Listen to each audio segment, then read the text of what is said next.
Deus tem sido muito misericordioso para conosco. Deus tem sido muito bom para nós. Enquanto você vai ofertando, gostaria de orar e agradecer a Deus por esse momento de ofertório também. Que Deus tenha sido bom na nossa igreja, dos seus. Amém. Senhor, como Tu és bom para nós. A Tua presença, Pai querido, tem enchido a nossa casa, a nossa alma, a Tua igreja. Que o Senhor não tem deixado faltar nada, Senhor. O Senhor supre tudo, Pai. Como somos felizes, ó Pai, por adorar um Deus de verdade, aleluia. Um Deus que fala, um Deus que vê, um Deus que escuta a nossa oração, um Deus que nos abraça. Obrigado, Senhor. Nossa dispensa, Pai querido, o Senhor tem enchido, Deus.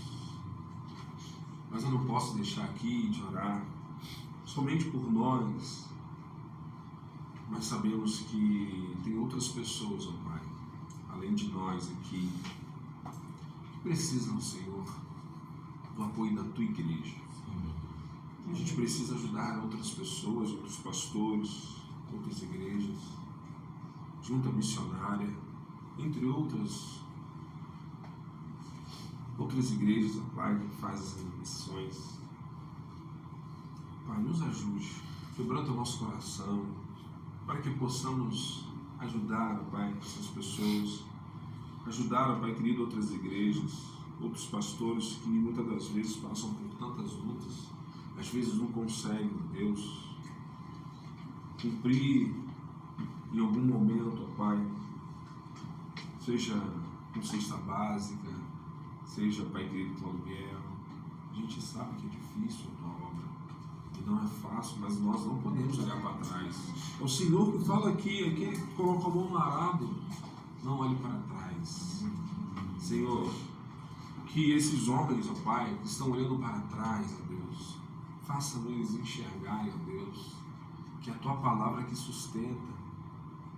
E se a Tua palavra fala para a gente não olhar para trás, ó Deus, nós não queremos olhar para trás. Então supra, Pai, a necessidade da Tua igreja, Senhor, seja com aluguel, com os alimentos para ajudar outras pessoas, seja, Pai querido, com o que for, Pai.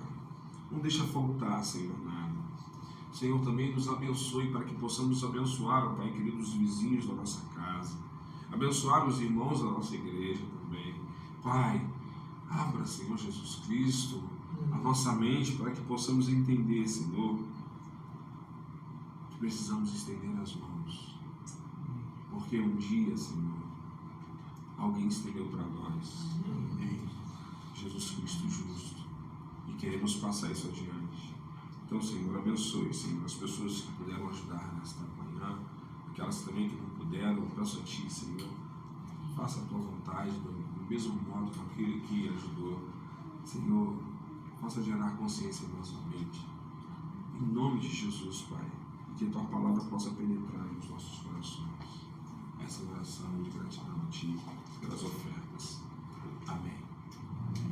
Nesse instante, queria dizer para vocês o seguinte, que toda sexta-feira nós temos a reunião de oração aqui. Começou em janeiro, né?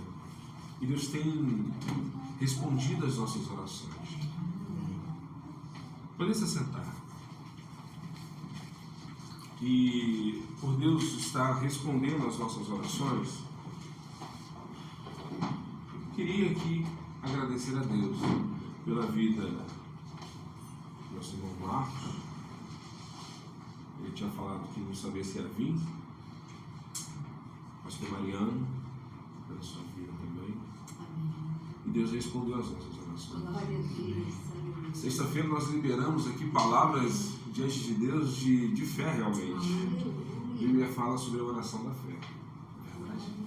Então, quero levantar um clamor de agradecimento a Deus pela vida do Marcos e também do pastor Mariano. E outras mais, a gente sabe também que tem as suas necessidades, não é verdade? Mas Deus foi bom demais para conosco e hoje vocês estão Louvo a Deus pela vida de vocês. Queria pedir ao pastor Juan, poderia fazer essa oração de gratidão a Deus por nossas vidas? Bendito Deus e Pai, louvado e exaltado seja o nome do Senhor. Nós agradecemos a Deus por estarmos aqui em corpo, juntados pelo sacrifício e sangue do Teu Filho Jesus, regenerados e sustentados pelo Teu Espírito e sob a intercessão do Teu Filho Jesus. Agradecemos ao Senhor pelo cuidado que o Senhor tem tido conosco. Nós agradecemos porque a Tua providência contempla até os pardais, o ninho, quanto mais os Teus filhos. Nós agradecemos porque o Senhor tem nos dado a palavra, a Tua revelação, que sustenta nossas almas, nossa igreja. O Senhor também tem nos dado o pão de cada dia, contemplado a nossa dignidade. Então louvamos pelo teto, pelos trabalhos, pelas formas com que o Senhor nos sustenta. Sim, Senhor. E também agradecemos pela vida dos irmãos, pela vida do irmão Marcos, pela vida do pastor Mariano. Obrigado, Deus, porque o Senhor cuidou dos Teus servos. Obrigado pela bondade do Senhor. Obrigado pela provisão do Senhor. Obrigado porque o Senhor manteve os servos. Obrigado porque o Senhor restaurou os Teus servos. E nós louvamos o Teu nome por isso, ó Deus. E agradecemos por podermos contemplar as manifestações da bondade do Senhor por ações de graças no culto que prestamos a Ti, ó Deus. E assim o fazemos. Em nome de Jesus. Amém. Amém. Amém. Deus seja louvado. Meus irmãos, vamos passar agora para a palavra edificante. Quero chamar aqui o pastor Flávio. Temos aqui um texto, está lá em Isaías, capítulo 61, versículo 3, que diz assim: o Espírito do Senhor Deus está sobre mim, porque o Senhor me ungiu para pregar boas novas aos quebrantados, enviou-me a curar os quebrantados de coração e proclamar libertação aos cativos e a pôr em liberdade os algemados, a pregoar o ano aceitável do Senhor e o dia da vingança do nosso Deus, a consolar todos os que choram e a pôr sobre os que em Sião estão de luto uma coroa em vez de cinza, óleo de alegria em vez de pranto, vestes de louvor em vez de espírito angustiado, a fim de que se chamem carvalhos de justiça, plantados pelo Senhor para a sua glória. Amém. Vamos orar. Senhor, aqui está o Teu servo. Use-o poderosamente em Tuas mãos. Tudo que foi estudado, tudo que foi posto no esboço, tudo que veio do Teu coração, Senhor Jesus Cristo.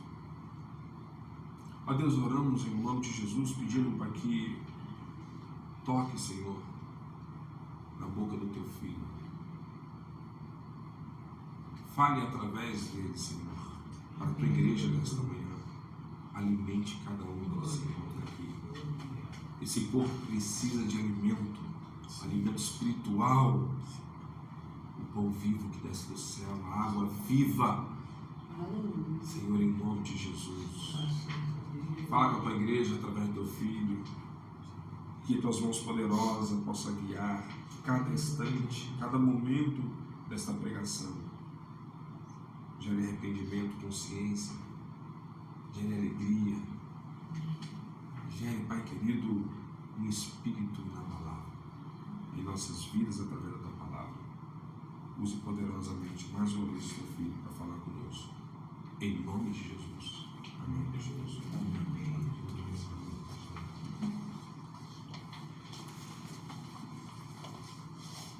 Glórias a Deus. Aleluia. Estava ali orando ao Senhor e quando a gente ora em agradecimento, né? Às vezes me vem à mente assim, né? Quem somos nós para o Deus, o Senhor do universo, se importar? Quem somos nós? Mas é algo tão lindo, né? Aquele que pega o universo nas mãos, olha para nós e cuida de nós. É com muita alegria que a gente proclama isso, que o Senhor ouve orações de homens e mulheres falhos, de homens e mulheres infiéis, mas Ele permanece fiel. Aleluia. Isso é lindo demais. A gente não tem palavras, até estavam ali orando pela vida dos irmãos e me emociono de ver que cuidado realmente de Deus, né? Com a gente é algo realmente que a gente não tem muito o que falar, é só transbordar, né? De alegria. Amém? Meus irmãos e irmãs, a gente está dando continuidade no livro de Atos, com pregações positivas. Queira Deus que a gente possa pregar o tempo que for nesse livro de Atos, até que a igreja esteja cheia de conhecimento nesse livro, porque assim o Senhor nos tem guiado aqui na igreja, com pregações sequenciais, expositivas, e nós cremos que o Espírito Santo sempre tem algo a nos falar, independente do texto, porque esse texto é inspirado, as nossas palavras não são, mas esse texto é. E quando proclamamos, explicamos e ensinamos o texto, o Senhor sempre nos fala. E essa é a nossa missão aqui. Anteriormente, a gente já vinha pregando no capítulo 1, né? E o início do capítulo 2, a gente falou muito sobre quem somos hoje, porque a igreja realmente se perdeu. O livro de Atos nos dá essa importância de conhecermos a igreja. Isso aqui é um livro histórico, é um livro que está nos anais de como a igreja nasceu, de como a igreja foi constituída, de como homens e mulheres receberam o Espírito Santo. E nós pregamos aqui que muitas vezes a essência se perde porque nós não conhecemos a história da nossa igreja. E hoje nós temos trabalhado isso, para explicar verdadeiramente o que está acontecendo com a igreja de hoje e o que acontecia na igreja de Atos. Muitas vezes estava conversando com algumas pessoas e o que a gente precisa entender, irmãos e irmãs, é que às vezes a gente pede conversões e conversões. É claro que a gente se alegra por almas convertidas, mas nós temos que orar também por pessoas comprometidas com a igreja, pessoas comprometidas com Jesus Cristo. Eu estava conversando com a irmã ontem, que foi visitar lá em casa, a mim e os meus filhos, ela é da igreja também, e eu falei para ela: Deus não precisa de muito, Ele precisa de pessoas comprometidas. No início, no livro de Atos, nós vamos ver que 70 homens somente revolucionaram o mundo. O mundo caiu de pés ao Evangelho de Jesus Cristo, porque esses homens eram tão apaixonados por isso, eram tão envolvidos com o Evangelho, que o mundo não pôde resistir ao Evangelho. E a gente clama por multidões louvando o Senhor, clamamos sim, mas clamamos muito mais por homens e mulheres cheios do Espírito Santo para pregar. E a gente falou aqui na pregação passada, estar cheio do Espírito Santo é estar cheio de vontade de falar desse Evangelho. Isso é estar cheio do Espírito Santo. Muitas vezes a gente acha que estar cheio do Espírito Santo é a gente profetizar, é a gente falar em línguas, é louvável, como o apóstolo Paulo diz, mas é muito mais louvável apregoar essa palavra, levar salvação aos perdidos. E é isso que falta hoje à igreja. Hoje o texto que a gente vai trabalhar é um texto que eu denominei como o primeiro sermão da igreja cristã. E é um sermão que tem tanto a nos ensinar. É algo tão bonito. Abra suas Bíblias, capítulo 2, a partir do verso 14 até o verso 41. Acompanhe em suas Bíblias. Assim diz a palavra do Senhor. Então se levantou Pedro com os 11 e, erguendo a voz, advertiu-os nesses termos: varões judeus e todos os habitantes de Jerusalém, tomai conhecimento disto e atentai nas minhas palavras. Estes homens não estão embriagados, como vindes pensando, sendo esta a terceira hora do dia. Mas o que ocorre é que foi dito por intermédio do profeta Joel. E acontecerá nos últimos dias, diz o Senhor, que derramarei do meu espírito sobre toda a carne. Vossos filhos e vossas filhas profetizarão, vossos jovens terão visões, e sonharão vossos velhos. Até sobre os meus servos e servas, as minhas servas, derramarei do meu espírito naqueles dias, e profetizarão. Mostrarei prodígios em cima no céu e sinais embaixo na terra: sangue, fogo e vapor de fumaça. O sol se converterá em trevas e a lua em sangue, antes que venha o grande e glorioso dia do Senhor. E acontecerá que todo aquele que invocar o nome do Senhor será salvo. Varões israelitas, atendei a estas palavras: Jesus o Nazareno, varão aprovado por Deus diante de vós, com milagres, prodígios e sinais, os quais o próprio Deus realizou por intermédio dele entre vós, como vós mesmos sabeis, sendo este entregue pelo determinado desígnio e presciência de Deus. Vós o matastes, crucificando-o por mãos de iníquos, ao qual, porém, Deus ressuscitou, rompendo os grilhões da morte, porquanto não era possível fosse ele retido por ela. Porque a respeito dele diz Davi: diante de mim via sempre o Senhor, porque está à minha direita, para que eu não seja abalado. Por isso se alegrou o meu coração e minha língua exultou.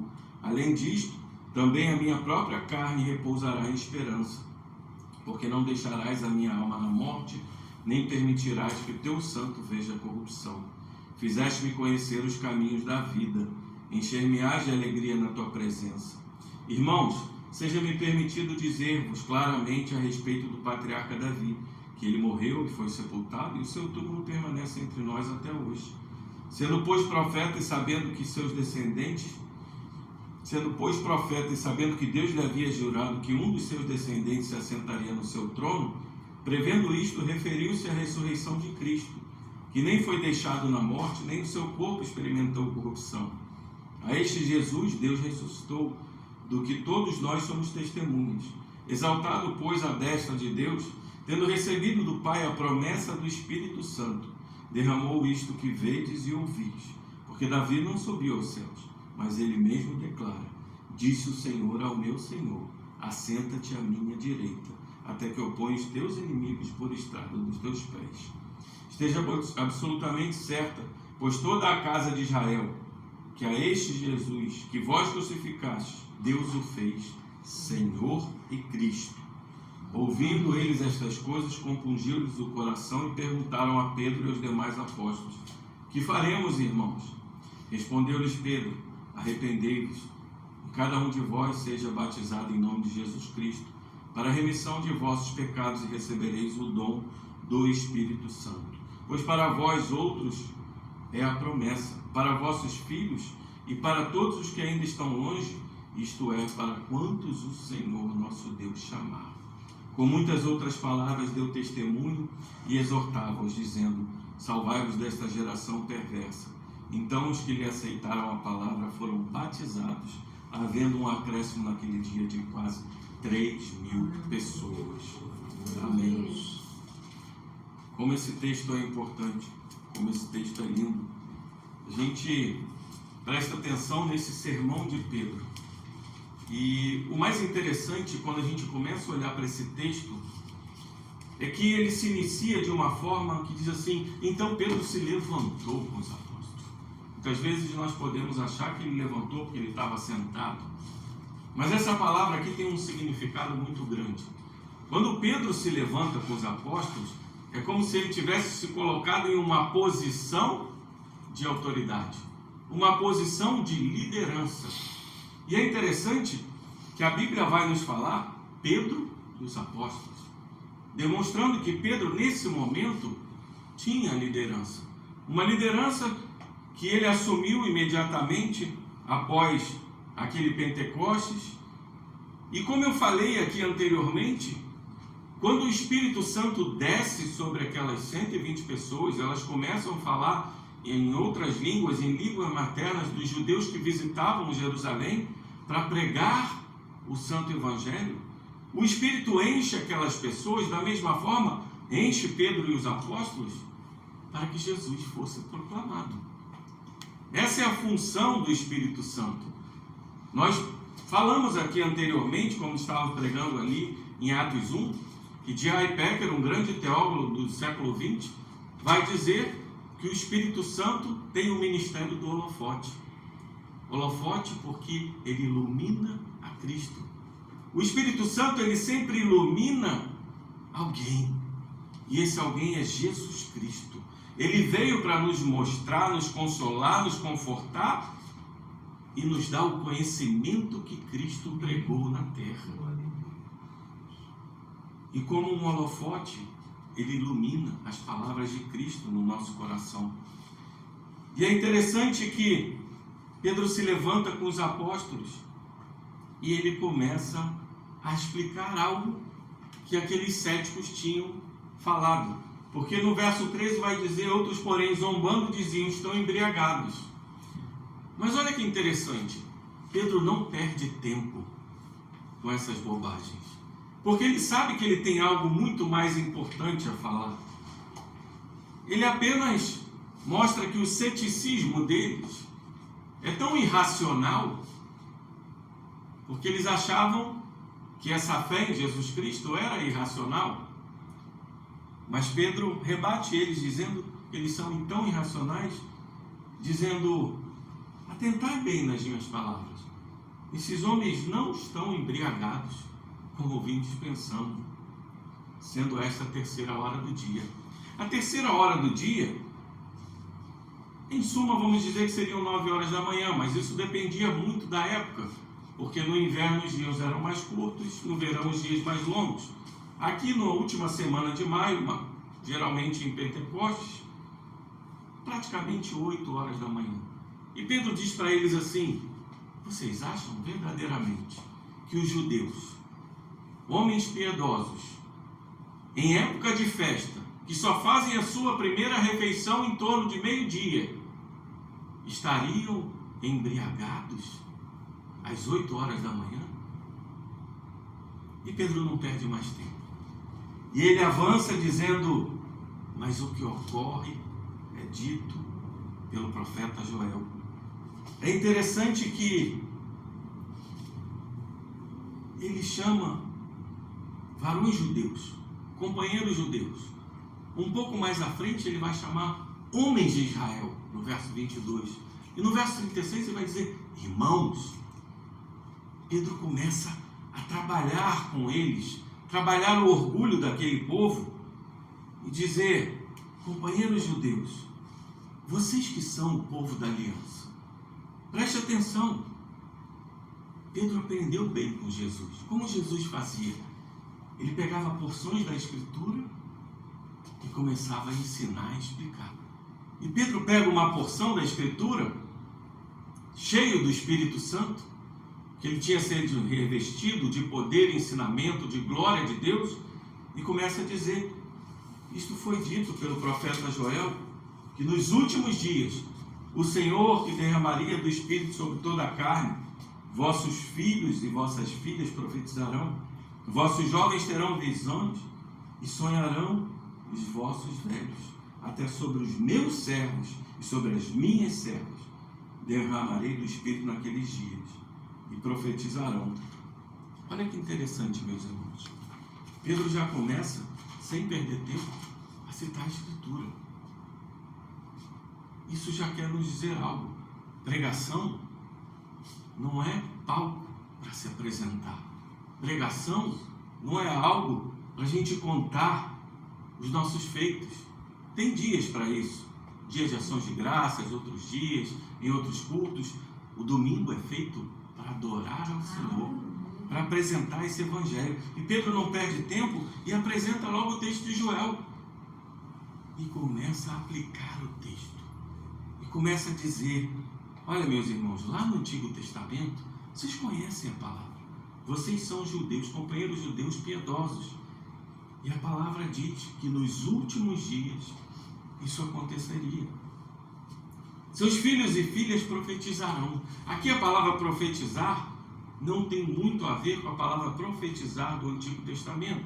Porque no Antigo Testamento, o profetizar era justamente, na maioria das vezes, prever o futuro, predizer o futuro. Mas aqui no Novo Testamento a gente começa a perceber que o profetizar, quando vai dizer que Filipe ali tinham 4 filhas que profetizavam, e as palavras que são usadas aqui são no sentido mesmo de pregar, de falar do reino de Deus, de falar de Jesus Cristo. E é isso que realmente o Espírito é derramado sobre nós, para que a gente fale do Evangelho de Jesus Cristo. A Bíblia ela é tão simples. Às vezes a gente tenta complicar algo que é simples. Nós somos cheios do Espírito Santo para profetizar, para pregar essa palavra. As ovelhas do Senhor estão aí perdidas e nós fomos chamados para isso. A grande comissão, ela foi dada para isso, para alcançar as ovelhas do Senhor, para batizá-las e ensiná-las todas as coisas que Cristo nos ensinou. E o Espírito Santo está nesse mundo para isso, para nos ensinar. Porque quando Jesus diz em João, ele vai dizer: enviarei o outro, o Consolador, e ele ensinará todas as coisas que eu vos falei. E o interessante é que esse Espírito, quando vem sobre nós, antes, no Antigo Testamento, o Espírito tinha porções, ele tinha momentos. Você vai lembrar ali em Êxodo, quando Moisés está conversando com seu sogro Jetro, e Jetro dá um conselho: olha, por que está aí sozinho? Por que está sentado? E Moisés diz: eu estou aqui porque todos vêm trazer as causas para eu julgar, e eu tenho que discernir e julgar. E Jetro diz para ele: não é bom que você esteja assim. Ore ao Senhor e peça que Ele possa dividir essa carga, para que você possa ter mais tempo com o Senhor, possa ter mais tempo em comunhão. E ele ora, e em Números nós vamos ver que o Senhor divide o Espírito para 70. Até tem aquele episódio que Eldade e Meldade estão ali profetizando fora do arraial, e Josué passa e fica irritado e fala para Josué, fala para Moisés: olha, eles estão ali profetizando. E Moisés pergunta: tem ciúmes de mim? Quisera todos pudessem profetizar e falar do Senhor. E esse é o Espírito. Quisera todos pudessem falar desse Evangelho. Quisera todos pudessem estar. É por isso que Pedro começa com esse texto. E nesse mesmo texto, ele diz assim: mostrarei prodígios em cima no céu, em sinais embaixo na terra, sangue, fogo, vapor e fumaça. Muitas das vezes se perdem aqui nesse texto, achando que com a morte de Cristo, o eclipse que aconteceu, e com aqueles sinais que aconteceram também na destruição de Jerusalém. Mas vamos recordar, irmãos, quando a gente estuda textos escatológicos, seja no Antigo Testamento ou no Novo Testamento, muitas vezes Ezequiel, Joel e outros profetas do Antigo Testamento, eles falavam de uma forma, porque quando o Espírito de Deus toma o profeta, nós temos que lembrar que Deus é atemporal. Deus está fora do tempo, e às vezes ele mostra uma coisa para o agora e uma coisa para o depois. O texto escatológico, muitas vezes, na mesma porção, na mesma frase, ele pode mostrar o hoje e o futuro. E os profetas tinham aquelas visões, os profetas ouviam as palavras de Deus, e muitas vezes A gente se perde nisso e fala, ué, mas ele está falando aqui, e isso realmente se cumpriu. Mas será que isso está se cumprindo? Cadê os sinais? Cadê sangue, vapor e fumaça? Preste atenção numa coisa. O que Pedro está falando aqui é: estão iniciados os últimos dias. E eles vão desde o derramar do Espírito até o glorioso dia do Senhor, em que Ele virá e acontecerão todos esses sinais. Está iniciada a era messiânica, está iniciada a era da pregação, mas Pedro não perde muito tempo com isso, porque logo nós vemos que ele vai tocar num ponto, quer dizer, varões israelitas, atendei a estas palavras. Pedro tira o foco do fim dos tempos, e nós vamos saber que o glorioso dia do Senhor não foi esse derramar do Espírito, porque Pedro, em sua palavra, ali em 2 Pedro, ele vai falar dos últimos dias, do glorioso dia do Senhor, como o dia que o Senhor vier para restaurar todas as coisas. Então nós sabemos que esse glorioso dia do Senhor está por vir. Nós temos na última era, na era messiânica, na era de alcançar as ovelhas do Senhor, e um dia ele retornará. E ele não perde tempo com isso, porque o mais importante agora é entendermos que estamos numa época que esse evangelho tem que ser proclamado. E olha a pregação de Pedro como vai. Atendei a estas palavras. Jesus, o Nazareno, varão aprovado por Deus diante de vós. Pedro não está perdendo tempo e dizendo, olha, esse é um varão aprovado por nós. Esse é um varão aprovado, atestado por Deus com milagres, prodígios e sinais. Eles sabiam pelo livro de Isaías, como a gente leu aqui, que o Messias veria, e que o Messias vindo, ele iria curar cegos, surdos, mudos, ressuscitaria mortos. Eles viram todos esses sinais e prodígios, eles sabiam o que Jesus fazia. Ele foi aprovado por Deus, porque esses sinais e prodígios que Jesus realiza, quando João Batista questiona, és tu realmente o Messias? O que Jesus fala para eles? Os cegos veem, os surdos ouvem, os leprosos são curados, e as pessoas se convertem ao Senhor Jesus, são libertas. O Messias está presente. Então, preste atenção no que Pedro está fazendo. Olha, esse Jesus, ele é o Nazareno, aquele que vocês crucificaram e botaram na cruz. Jesus, o Nazareno. Este mesmo Nazareno, diante de vós, com milagres, prodígios e sinais, o qual o próprio Deus realizou entre vós, como vós mesmos sabeis.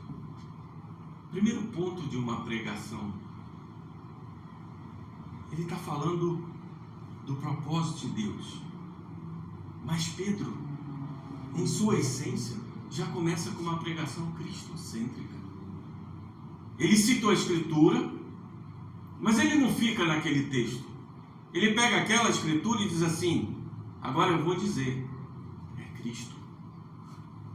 Esse texto está falando sobre Cristo, porque esse Senhor que eu estou falando, esse Jesus, o Nazareno, que foi aquele que foi crucificado, foi exaltado, ascendeu em glória após ressuscitar e foi para enviar o Espírito Santo.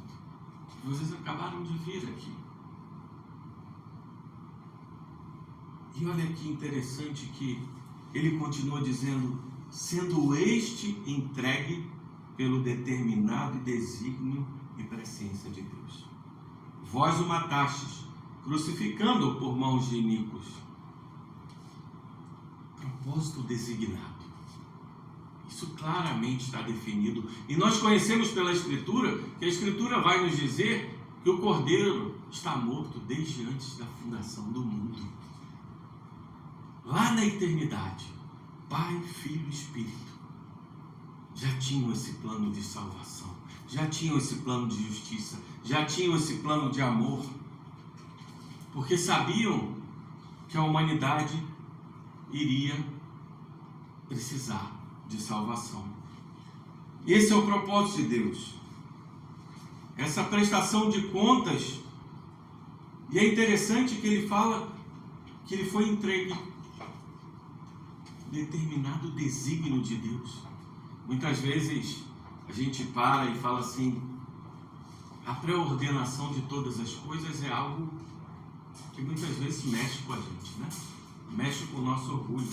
Mas a confissão de Westminster, a última grande confissão dos presbiterianos, vai falar justamente que Deus pré-ordenou todas as coisas na eternidade, mas que isso não tira a voluntariedade, porque Deus age em nós, através de nós e por nós.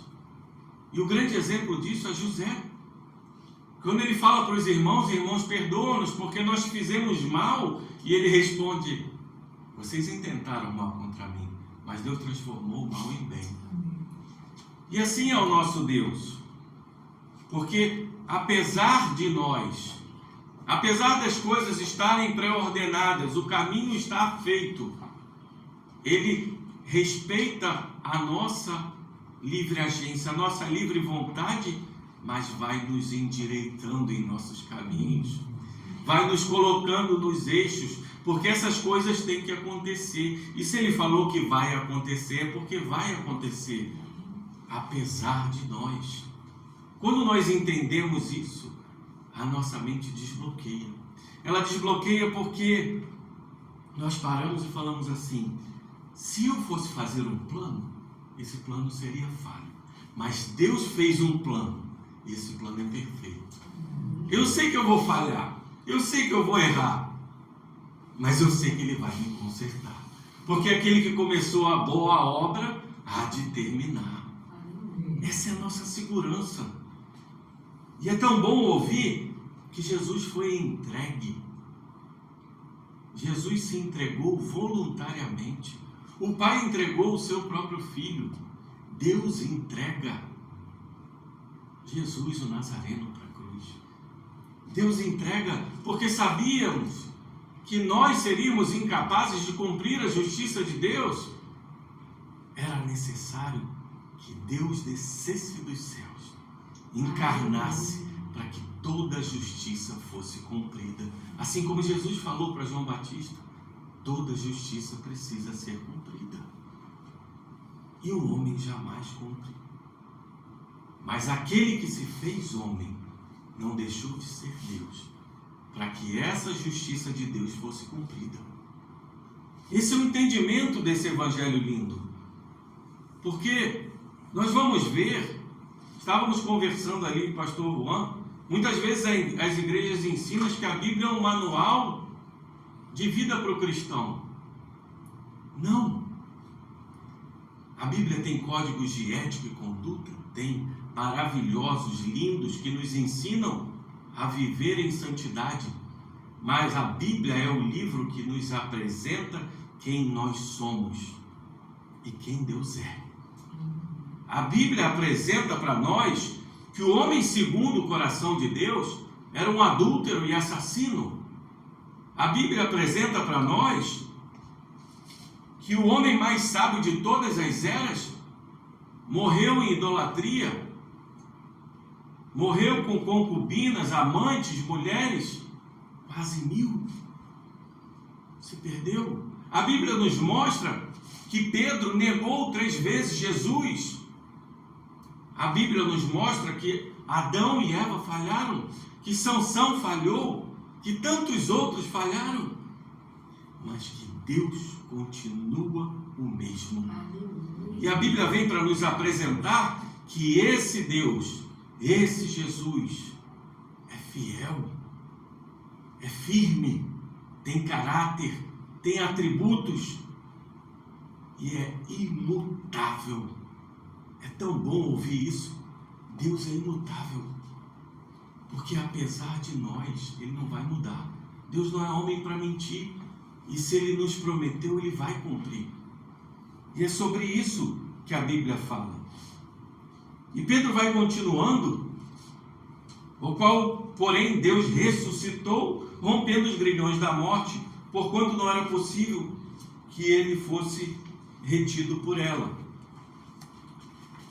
Meus irmãos, muitos daquela época e muitos filósofos depois zombam muitas vezes de Jesus ressuscitar. Mas além de ser um fato histórico presenciado por mais de 500 pessoas, a gente tem algo para pensar aqui.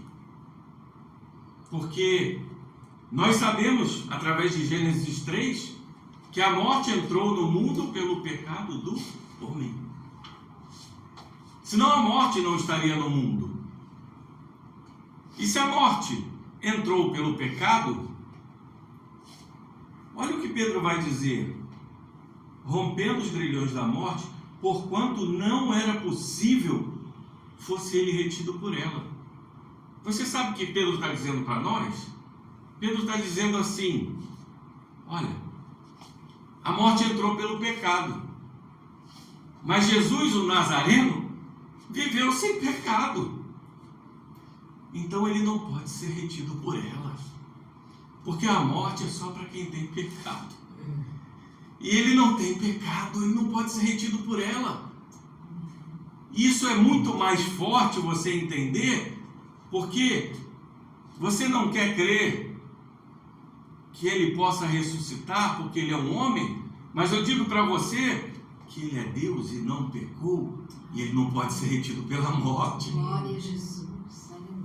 Creia na ressuscitação de Cristo, porque ele não tem pecado, e ele não pode ser retido pela morte. E ele quebrou esses grilhões da morte. E hoje a gente pode dizer que esse Jesus cumpriu toda a justiça, a morte foi vencida, para que nós não vivêssemos essa morte e pudéssemos ter vida e vida em abundância com Ele.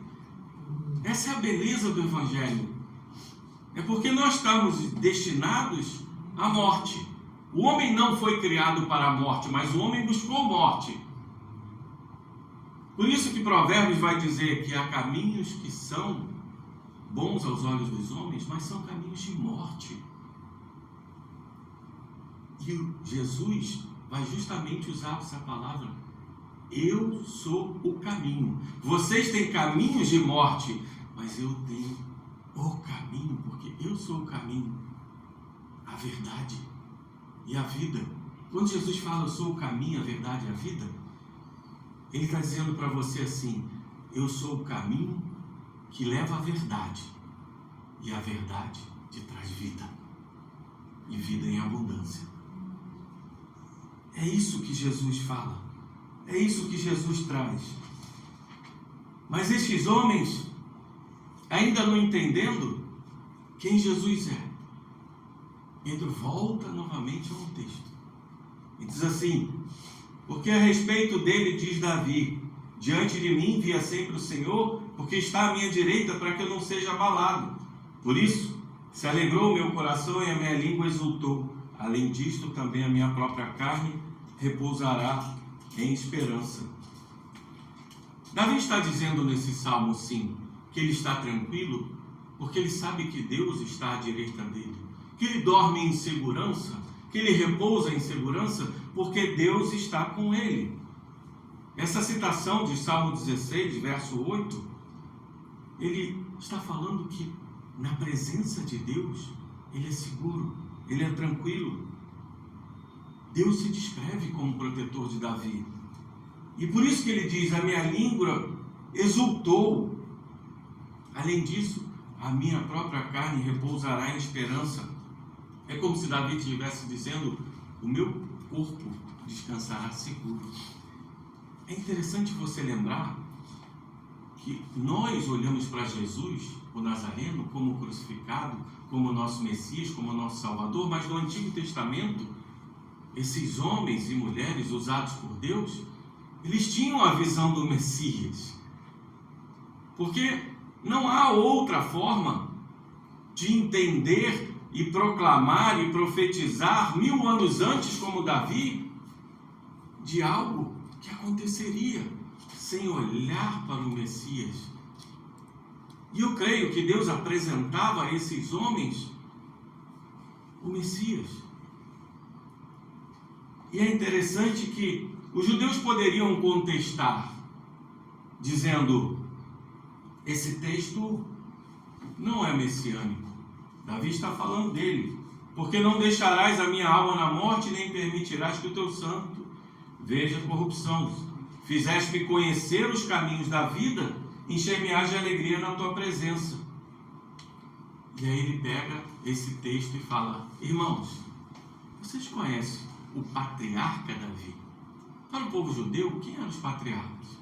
Abraão, Isaac, Jacó. Deus eleva Davi nessa pregação a um patriarca.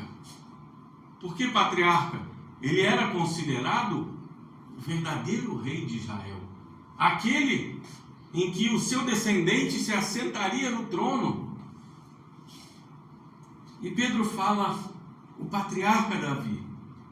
Mas esse patriarca que vocês conhecem, ele morreu, ele não ressuscitou.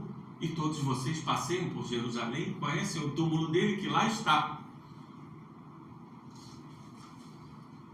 Sendo, pois, profeta e sabendo que Deus lhe havia jurado que um de seus descendentes se assentaria no seu trono. Prevendo isto, aí Pedro pega o texto e fala, refere-se a Cristo ressurreto. Nem foi deixado na morte, nem o seu corpo experimentou corrupção. Nós sabemos pela palavra que no terceiro dia Jesus ressuscitou, não experimentou corrupção, os seus ossos não foram quebrados e ele não foi vencido pela morte, ele venceu a morte. E hoje a gente pode exaltar como Davi um coração alegre, exultando de alegria, porque o nosso Senhor não foi retido pela morte. E nós sabemos que, por mais que tenhamos vidas atribuladas, cansativas, exaustivas aqui, meus irmãos, a promessa é de que viveremos uma eternidade na presença de um Deus santo. E como a gente cantou aqui, santo é o Senhor. Eu não sei se você teve a mesma sensação, mas como se tivesse elevado cantando junto com os anjos. Santo, santo, santo é o Senhor. A paz, a alegria, esse amor, tudo que desejamos nessa terra e são falhos aqui, nós teremos por uma eternidade. Às vezes a gente brinca com os irmãos, tá difícil, irmão, tá difícil, irmã. Quantos anos nós viveremos? 70, 80? Sofrendo? Tem gente que nasce já sofrendo e morre sofrendo, mas sabe que terá uma eternidade de alegria, de paz. Nada. Paulo vai dizer isso. Paulo vai dizer que esse evangelho é tão lindo, que a glória que há de ser revelada, a gente não consegue nem entender. Quando ele esteve no terceiro céu, ele diz, olha, eu não consigo expressar isso em palavras. Se eu tivesse que expressar, eu me perderia. Vocês têm que ter o foco em Jesus Cristo. E ele diz aqui, a este Jesus, Deus ressuscitou, que todos nós somos testemunhas. Mas muitos que estavam ali, vinham de outros países, judeus de outros países, não testemunharam Jesus ressuscitando, não testemunharam os 40 dias que Jesus passou antes do Pentecostes, ensinando os seus apóstolos, mas eles sabiam dos milagres, prodígios e sinais de Jesus. E como Pedro vai explicar para eles que esse varão galileu é o homem aprovado por Deus? Ele vai dizer, exaltado pois à destra de Deus, tendo recebido do Pai a promessa do Espírito Santo, derramou isto que vês e ouvis. Pedro associa o poder de Cristo, que ascendeu em glória, e quando ele ascendeu em glória, depois de ressuscitar, ele envia o Espírito. E todo judeu sabia que o Espírito Santo era o poder de Deus. E aqui ele mostra para eles, vocês não testemunharam, mas você sabe que o poder de Deus foi derramado aqui. E Jesus prometeu que quando ele ascendesse, esse poder seria derramado. Vocês viram o poder de Deus na terra, não creram, o mataram, o crucificaram. Mas agora vocês estão vendo o poder de Deus derramado dos céus. E o que farão? Esse é o ponto da pregação. A pregação verdadeira, ela pega um texto bíblico, ela explica o texto bíblico. Nós temos que ver Cristo de Gênesis a Apocalipse. O Senhor Deus, o Senhor e Cristo de Gênesis a Apocalipse. E ele aplica isso em Cristo, esses textos, e muitas vezes os judeus poderiam dizer assim, mas esse texto que você explicou não é messiânico.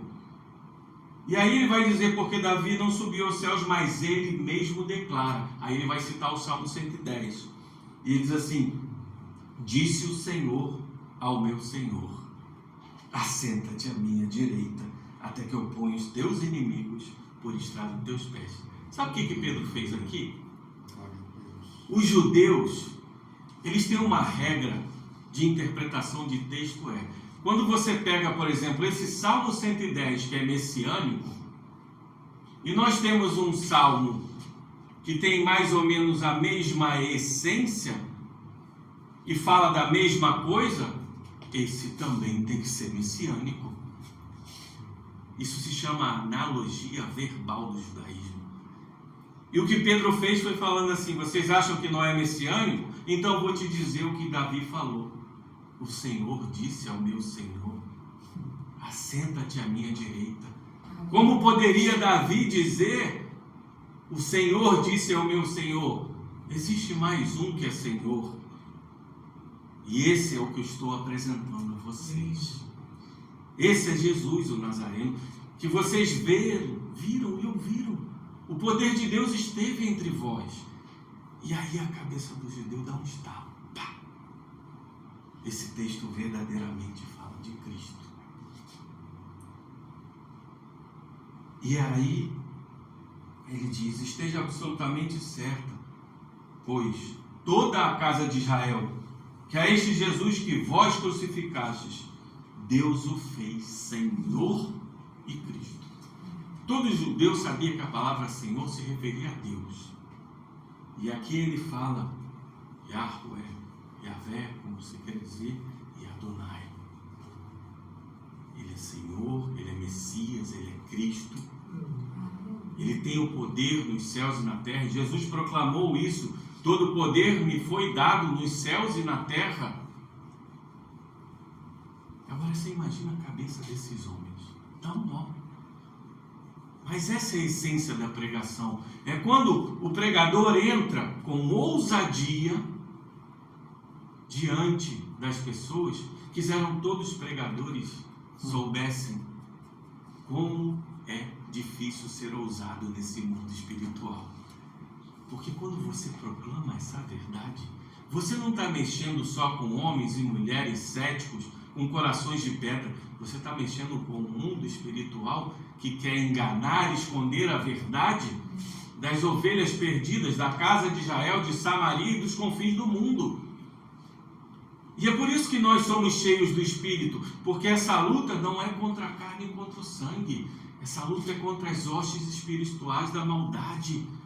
Aqueles que não querem que esse evangelho seja propagado, aqueles que não querem que a verdade não seja proclamada e que a mentira tome lugar na verdade. Quiséramos todos nós fôssemos ousados.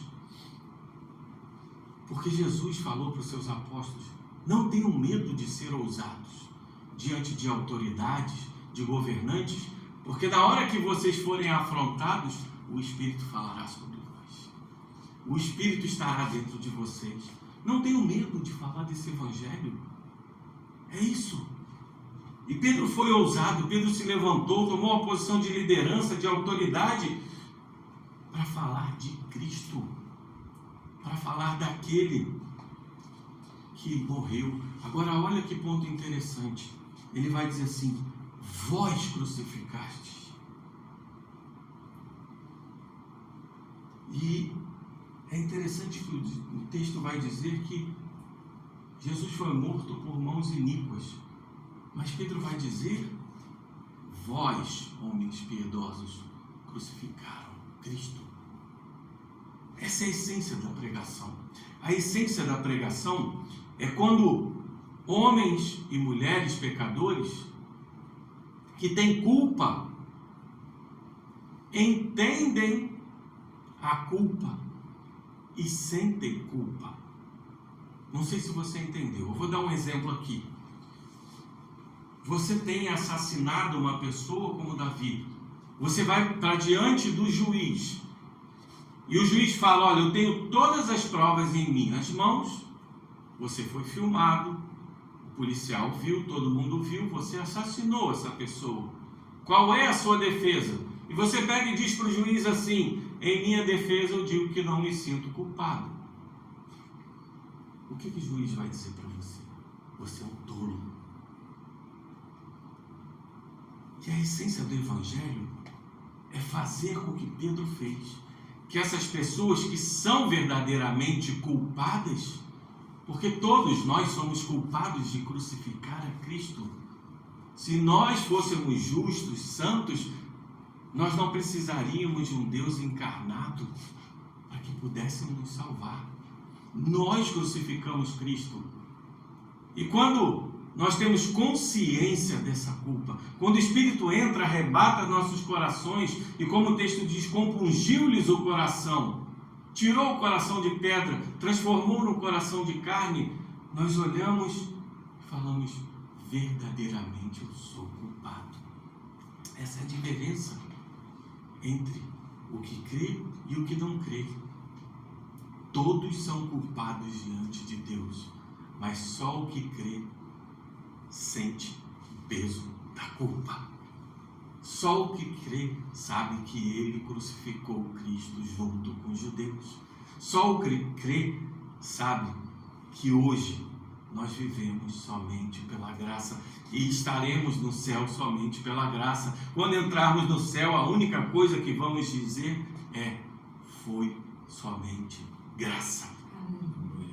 Porque estaremos diante de um Deus santo e nossos pecados serão revelados diante da santidade daquele que é santo, puro, justo.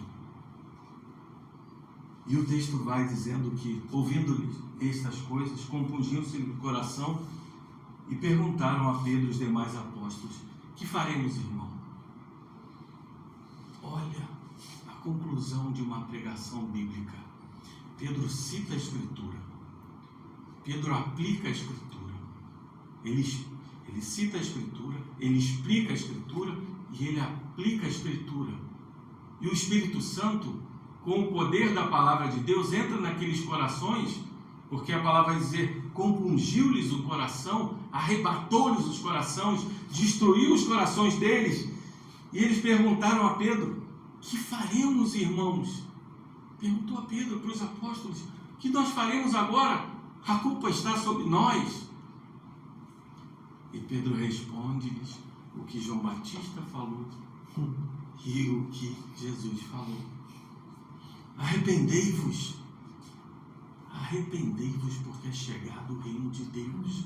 Arrependei-vos porque o Rei esteve entre vocês. Arrependei-vos porque o Espírito, que é santo, está sendo derramado no meio de vocês. E esse sentimento de culpa que está sobre vocês é o Espírito Santo os convencendo do pecado, da justiça e do juízo. Esse juízo que virá, como o Joel citou, o glorioso dia do Senhor que há de chegar. A era messiânica começou. É tempo de se arrepender. Assim como disse Isaías, é tempo de buscar o Senhor enquanto se pode. Entende agora o que os profetas falavam lá atrás? Entende? Porque Arrependei-vos. Não existe salvação sem arrependimento. Não existe salvação sem sentimento de culpa. Se você acha que você é santo, você não precisa de um Salvador. Você precisa de um Salvador quando você se sente culpado e incapaz de cumprir essa lei que nos foi dada. Pedro apresenta a lei, mas apresenta o Evangelho a ele. Arrependei-vos, e cada um de vós. Agora o interessante é que ele fala, o batismo é uma experiência pessoal. Cada um de vós seja batizado para a remissão de vossos pecados, e recebereis o dom do Espírito Santo. Muito se discute nessa passagem o que é o dom do Espírito Santo aqui. Sabe o que Pedro está dizendo? Pedro está falando assim, olha, se verdadeiramente vocês se arrependerem, vocês serão batizados. Hoje muitas igrejas dão um curso de batismo para que as pessoas entendam, para que as pessoas busquem. Eu quero recordar a vocês que isso é algo correto. Na minha concepção, acho que sim, porque hoje, como disse o profeta Oséias, o povo perece por falta de conhecimento. O povo perece por falta de conhecimento. E naquele tempo as pessoas tinham prazer de ler as Escrituras. As pessoas tinham prazer de estar nas sinagogas, de ver o texto explicado. Era um tempo em que pessoas eram colocadas diante da Escritura e entendiam. E eles eram logo batizados, porque o arrependimento dos pecados deles, quando eram sinceros, aqueles homens e mulheres sabiam que pela Escritura o poder de Deus estava sendo derramado. E você vai acompanhar no livro de Atos que assim que foi derramado a remissão dos pecados, eles eram cheios do Espírito Santo e saíam dando louvor e glória ao Senhor e pregando o Evangelho. Todo o livro de Atos vai me mostrar isso, que eram 70, eram 3.000, eram 20.000, e iam pregando, iam aumentando o reino de Deus. E recebereis o dom do Espírito Santo. O que é o dom do Espírito Santo aqui? Em 1 Coríntios, Paulo vai falar de vários dons do Espírito Santo, mas o dom do Espírito Santo é justamente isso, que é derramado sobre mim, sobre vocês. O Espírito do Senhor está sobre nós, para que nós proclamemos essa palavra, para que nós proclamemos esse Evangelho. Esse é o dom do Espírito Santo. Eu falei aqui que o Espírito Santo é o ministério do holofote. Ele ilumina Cristo, ele ilumina os ensinamentos de Cristo, ele ilumina o Evangelho de Jesus Cristo. E nós recebemos o dom do Espírito Santo, homens, mulheres. O Evangelho, ele não tem mais preconceito etário, ele não tem mais preconceito social, ele não tem mais preconceito de gênero. Ele foi derramado, o dom do Espírito Santo, sobre todos, inclusive judeus, samaritanos e gentios. E ele é pregado nos confins do mundo. Homens, mulheres falam desse mesmo Jesus, o Nazareno, porque todos receberam o dom do Espírito Santo. E Pedro continua dizendo, pois para vós outros é a promessa, para vossos filhos e para todos os que ainda estão longe, isto é, para quantos o Senhor nosso Deus chamar. Olha, ele está dizendo, a promessa que Cristo fez, do derramar do Espírito Santo, está apresentada para vocês. Esse é o dom, vocês receberam. Mas essa promessa, para todos os que ainda estão longe, e longe quer dizer aqui, distância e tempo, porque o Evangelho é para todas as eras e para os confins do mundo. Onde puder chegar essa palavra, no tempo que puder chegar, ela vai ser proclamada, porque essa é a promessa. E quantos o nosso Deus chamar, porque Deus há de chamar todas as suas ovelhas perdidas. Deus há de chamar um por um, porque Jesus falou, as ovelhas que o Pai me deu eu não perderei nenhuma. Essa é a segurança.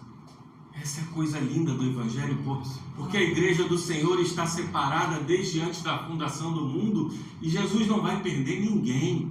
E o Espírito Santo não vai deixar, apesar de nós, que a gente se perca, porque Jesus firmou essa palavra e o Espírito Santo veio para nos manter, nos sustentar, nos convencer e nos ensinar, até o dia que poderemos ser recebidos por Cristo, recebendo o abraço tão desejado. Vinde benditos de meu Pai. Esse dia chegará, creiam, meus irmãos. E Pedro continua dizendo que muitas outras palavras deu testemunho, exortava-os, dizendo: salvai-vos dessa geração perversa. E da mesma forma eu digo para vocês hoje: salvem-se dessa geração perversa de religiosos, dessa geração perversa de profetas de prosperidade, dessa geração perversa de igrejas que parecem mais boates do que verdadeiramente lugares de adoração e reverência ao Senhor. Salvem-se dessa geração perversa de homens e mulheres egocêntricos que só pensam em si e não dão louvor e glória e não agradecem a graça de Deus dia após dia, como o maná que cai do céu. Salvem-se dessa geração perversa que dia após dia tem desonrado o nome do Senhor. A igreja está aqui para fazer a diferença. Como eu falei no início, 70 homens fizeram a diferença, revolucionaram o mundo. Ásia Menor, Ásia Maior, Europa, Roma, África, os confins da terra.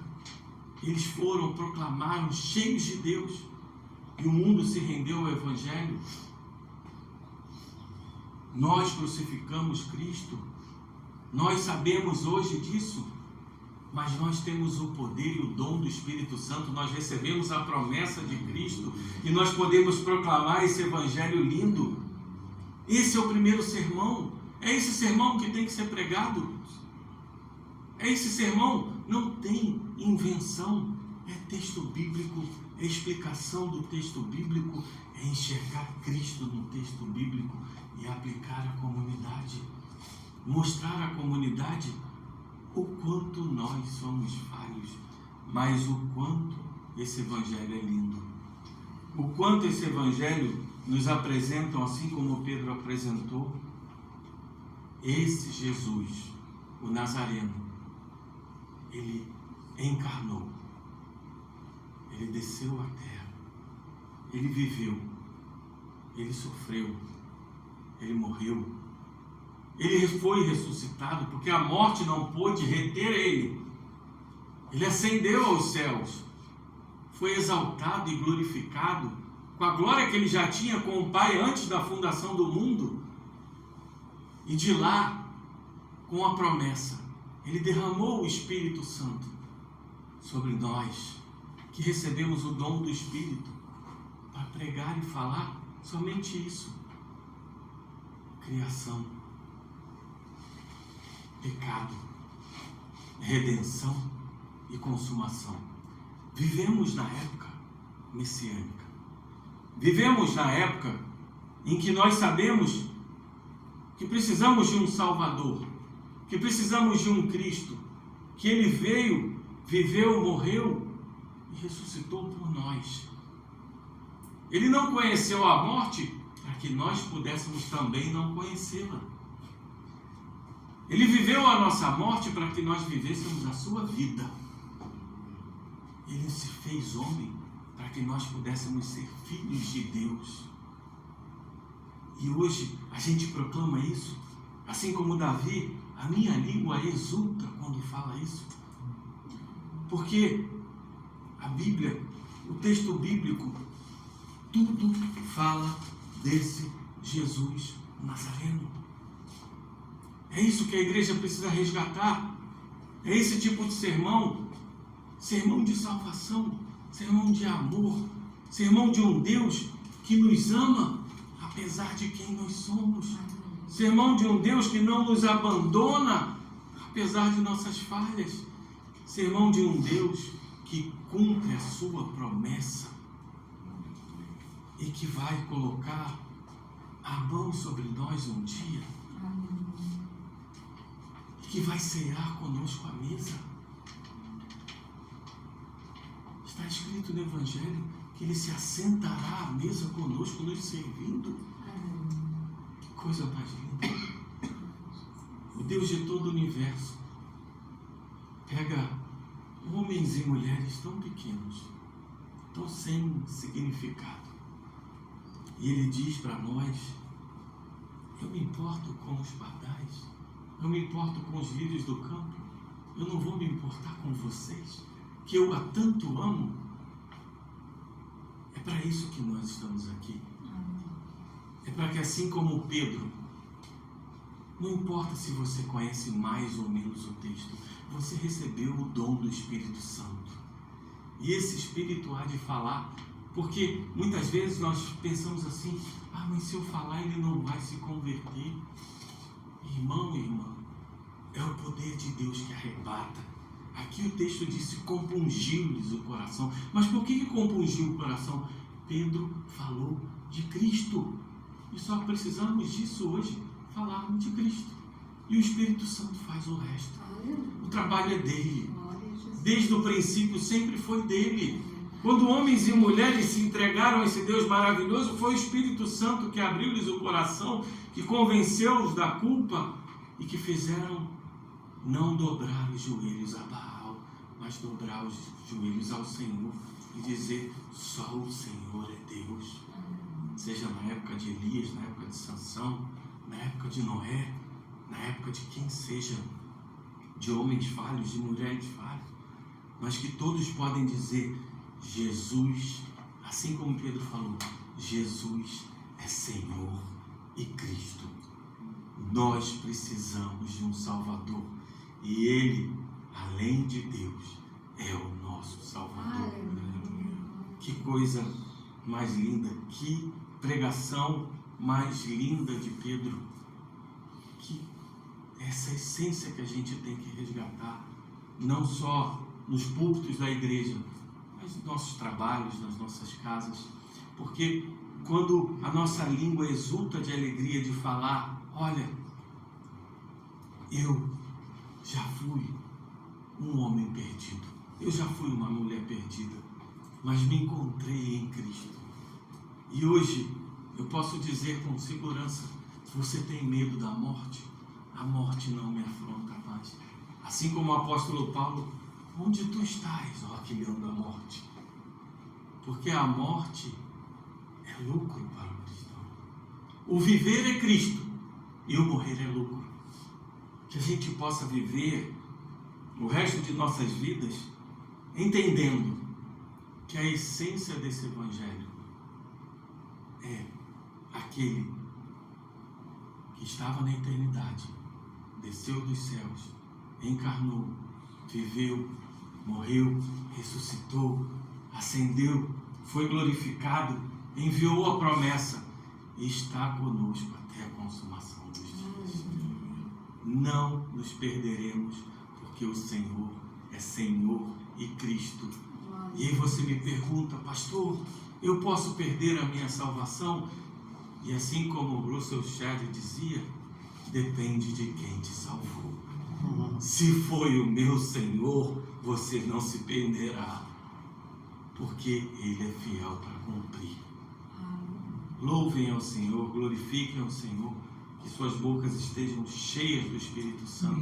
O Espírito Santo foi derramado para isso, para que nós proclamamos esse Evangelho de Jesus Cristo, lindo, santo e, acima de tudo, eficaz. Porque aqui 3.000 se converteram e muitos mais podem se converter, porque Jesus disse que nós poderíamos fazer coisas melhores do que Ele. Então, não porque nós somos melhores do que Ele, mas porque Ele está em nós. Ele vive através de nós, Ele faz através de nós, e o Espírito Santo de Deus está conosco. Amém? Que Deus seja louvado. Aleluia. Vamos orar. Senhor Deus, glória seja dada a Ti. Glória seja dada a esse Evangelho lindo, perfeito, glorioso, que nem os anjos podem compreender. uma obra de justiça, Aleluia. mas de amor. Como pode a justiça e o amor se beijarem? Porque todo pecado leva à morte. E nós precisávamos viver essa morte. Mas a tua justiça nos livrou da morte. E o teu amor foi recebido em nossos corações. Graças te damos porque conhecemos esse Evangelho e hoje podemos glorificar ao Senhor e dizer: eu tenho um Senhor e eu tenho Cristo. Eu tenho um Salvador. Senhor, ensina-nos a falar mais de Ti. Salva-nos dessa geração perversa e enche-nos do Teu Espírito. Que nossa língua exulte em falar desse Evangelho santo, glorioso e eficaz. Nós sabemos que há muito povo Teu por aí, em nossas casas, em nossos trabalhos, na rua, nas esquinas, onde paramos, onde conversamos. Ensina-nos, Senhor, a exultarmos no Teu Evangelho e dizermos: glorioso é o poder desse Evangelho, glorioso é o poder do Espírito Santo, que transforma corações de pedra em corações de carne, e que podemos dizer: Senhor, Tuas ovelhas serão todas resgatadas para a Tua glória. E nós estamos aqui, entregamos nossas vidas ao Senhor. Nós dessa igreja, e cremos que muitas outras igrejas, irmãos e irmãs comprometidos com Jesus Cristo e com a fidelidade a essa palavra e esse Evangelho, estão dispostos a pregar o Teu reino, um reino que não é deste mundo, não é um reino terreno como o de Davi, mas é um reino eterno e espiritual, que as pessoas precisam, pessoas desesperançadas, pessoas com dores, com aflições, com tribulações, pessoas a ponto de tirarem suas próprias vidas, mas que ainda não conhecem a verdadeira vida.